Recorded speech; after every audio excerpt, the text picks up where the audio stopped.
Okay, here's a couple different birds. Look at the shapes of the skull. Very round. Okay, got the beak coming out. I'm not sure what this was.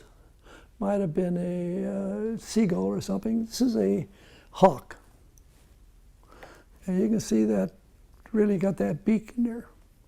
Okay, but they have a lot of the basic same elements that the rest of the animals do. Now, if we take this part here, okay, what about the wings?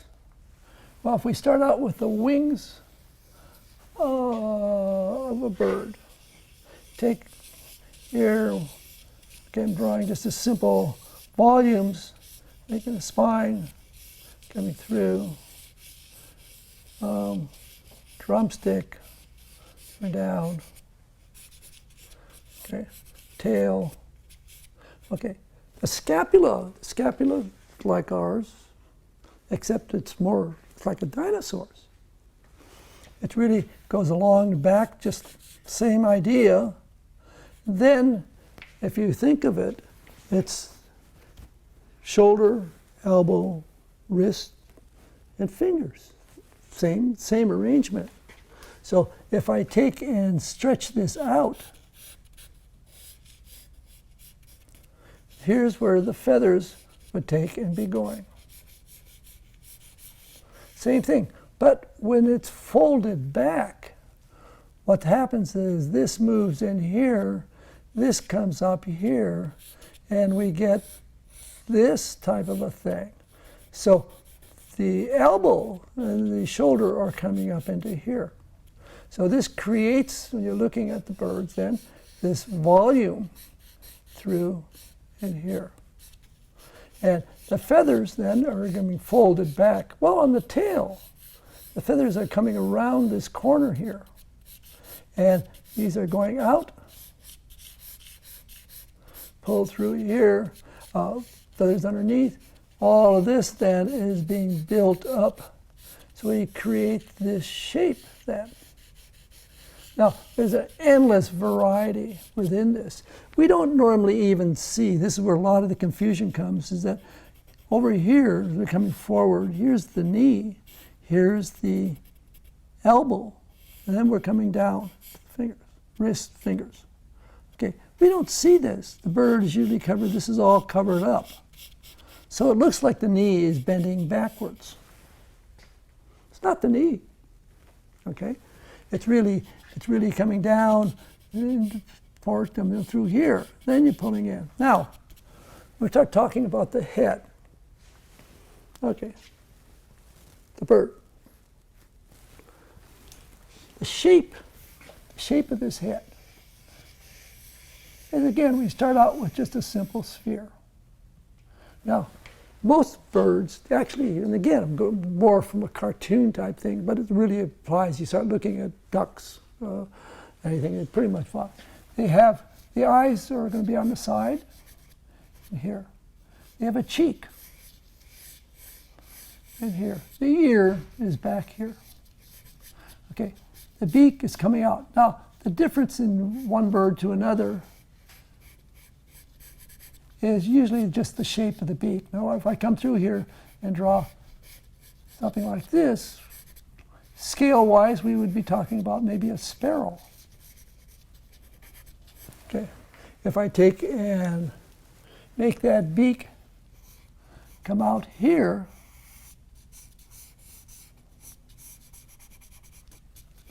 and we've got a duck.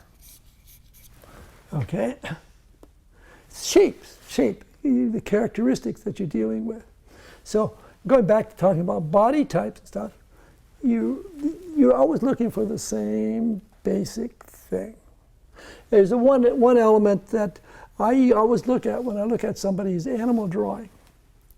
And this is where let's take a look at the legs a little bit here.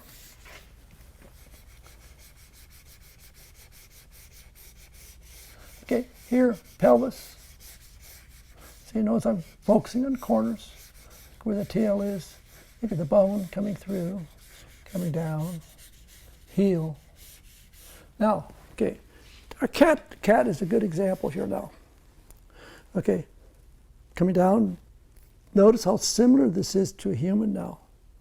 Going from your trochanter, going down, you have a patella, there's a tibia, fibula, heel.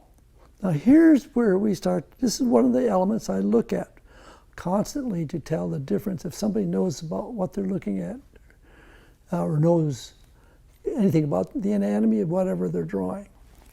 And the most common mistake is, and this is important for those who say are in animation, if you're having to move animals.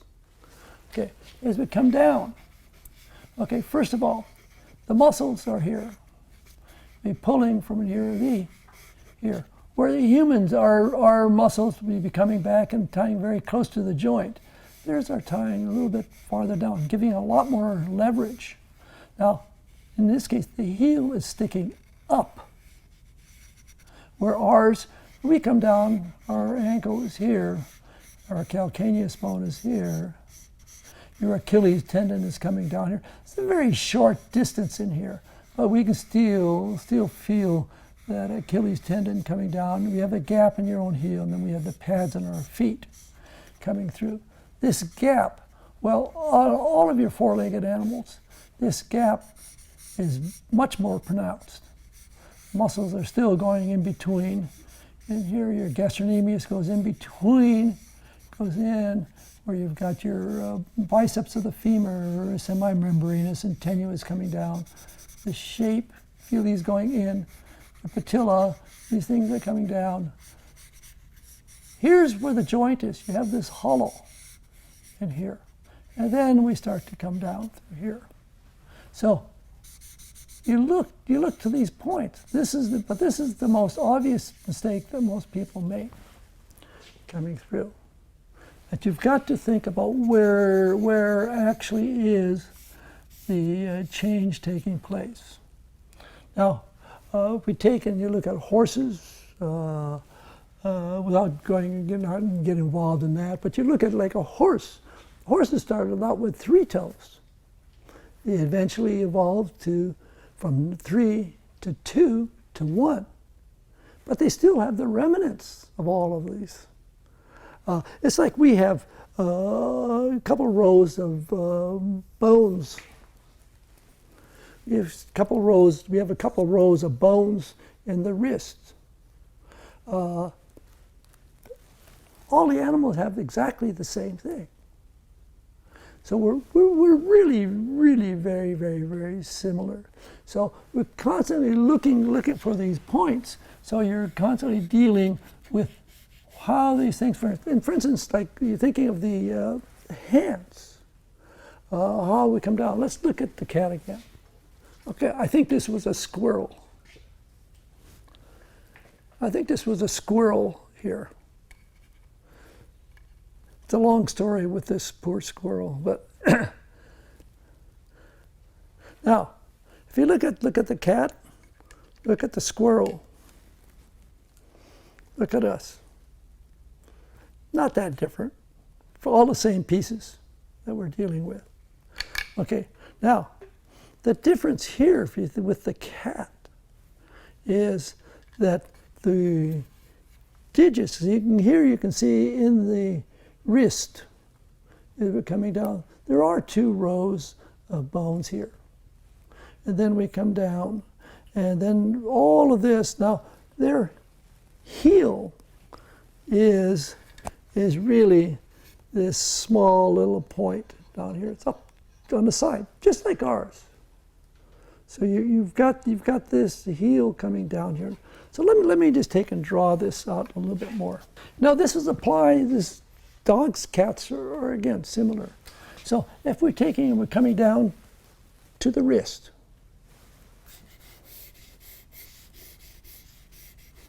Then you're coming down you're going your carpal, metacarpal bones. Going down this way. Now, at this point, we start going into the fingers. That what we do is, they're very much like ours. The fingers going, let's just do this more diagrammatically here.